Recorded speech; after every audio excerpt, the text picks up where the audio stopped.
In searing cross-examination of Michael Cohen today, Donald Trump's lawyer Todd Blanche grilled Cohen on all the times he'd previously gone under oath, raised his right hand, and then lied. This was one of those combative moments captured by the ultra-talented veteran courtroom sketch artist Jane Rosenberg, and we're very glad that she is back with us tonight. You've got to be exhausted. I appreciate you coming in to talk about the day. I mean, to many people in the courtroom, this was an exciting day with the cross-examination toward the end of it. You captured this moment of Todd Blanche raising his hand. That was in his cross-examination of Michael Cohen, and he was repeatedly saying, you've sworn in a courtroom, you've raised your right hand. When you saw that, had you already started the sketch, or did you suddenly have to shift and start a whole new sketch of Todd Blanche raising his arm? Did you know this was going to be the moment? I did not know it would be the moment, and I did start another one with him leaning over the podium like this, which he does a lot. Mm-hmm. But then he raised his hand, and I had to switch that. So, so can you just erase an arm? And he did it so many times. He raised his hand. You swore to tell the truth. Then what did it mean? And in fact, at a certain point, the judge seemed to sort of be like, "Okay, we got it. Let's move it along." But did you have to erase the arm, or did you start a whole new sketch? No, I erased the arm. Okay. Well, I mean, it doesn't always work, but that's what I did this time because I had so much else already in there. I felt, I think I could just put that arm up. It's there now. Just pull it up. You've heard a lot of cross-examinations. Did you think? Did this one register to you in any particular way? No. No. You didn't think it was as exciting? I haven't seen many, so I thought the end was incredibly... No, cross is often exciting. It should be. And lawyers get really excited when they're going to cross somebody. I think that's why they call it the crucible of cross-examination. Well, and Todd Blanche is not really well practiced in a cross-examination. I mean, I think he would even acknowledge that. And so today was really a big test for him. And so for him to kind of have, this disbelieving tone in his voice as Michael Cohen was answering his questions, raising his hands, raising his voice, kind of this high-pitched voice at times to kind of say, no one can believe what you're saying, Michael Cohen. He seemed almost apoplectic at times, like, are you kidding me? Yeah, he would say, are you finished now? Please don't give a speech. I understand your characterization, but we just read it. Nothing on that letter is not the truth. And I'll just say one moment that I noticed today was after a break, they were walking back in the room. Normally, Trump strides in by himself. He's at the front of the room. He comes in alone, and then everyone trails in behind him. He and Todd Blanche were walking side by side, kind of talking to one another. You never really see Trump like that with his attorney walking into the room. No, you're right. He's always behind him, Todd Blanche. Mm-hmm. I will say that in some of those more shrill Todd Blanche moments, including the two at the end, where he confronted Cohen and there was an objection and the objection was sustained.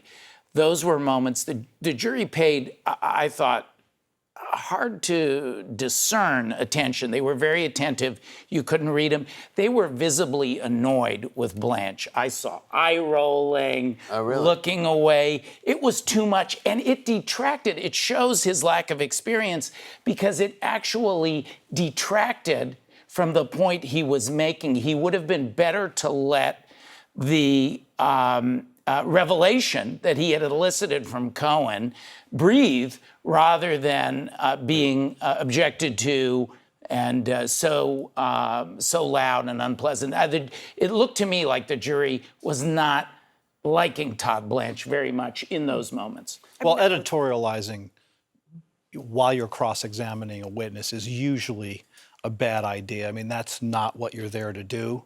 You're there. Bad from a legal standpoint, or just from a jury impact? From a tactical jury impact standpoint. The jury's not interested in your editorializing. They want to try to get to the facts, just like every jury wants to get to the facts. But that moment with the hand raised and whatever, I'm sure that you dated your work and probably noted the time too, right? No. Someday that'll probably appear on Todd Blanche's office wall, I'm sure for a fee. Maybe. But there you go.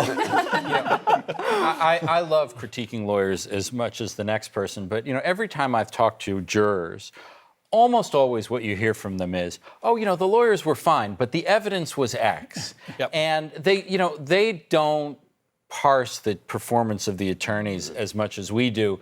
And I think, this is one of the great things about the jury system, is that I think the evidence actually matters a lot more than the performance of the lawyers. The person who does parse the lawyers is definitely Trump.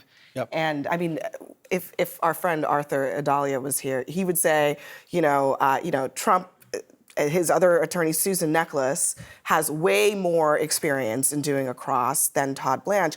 But once that moment happened, I was like, oh, okay, that's why Todd Blanche is doing this cross-examination. Trump is a very, he likes to archetype people and just sort of put them in their categories. I can imagine, this is speculation, but I can only imagine him thinking, wanting to have somebody with the physicality of Todd Blanche, who is actually a very kind of broad-shouldered type of person, to be able to do that kind of aggressive, sort of in-your-face challenging of Michael Cohen. That Susan Necheles is an incredible professional, but that's not how she conducts herself in doing her job. And stylistically, it's a choice. Whether it will matter to the jury, I don't know, but it probably mattered to Donald Trump. I think that's Yes. a high theater moment. And although Jeffrey's correct to point out that it's still ultimately about facts, but high theater moments, people are human. Facts are not everything. People, when it comes to jury deliberations, in my experience, those are emotional moments in addition to fact-gathering moments. And theater, trials are theater after all. Theater matters. Theater think so. matters. Jane I've Rosenberg. seen lawyers without theater, and you can go to sleep. That's not a problem with this panel, Jane. Jane Rosenberg, thank you so much, as always. Love it.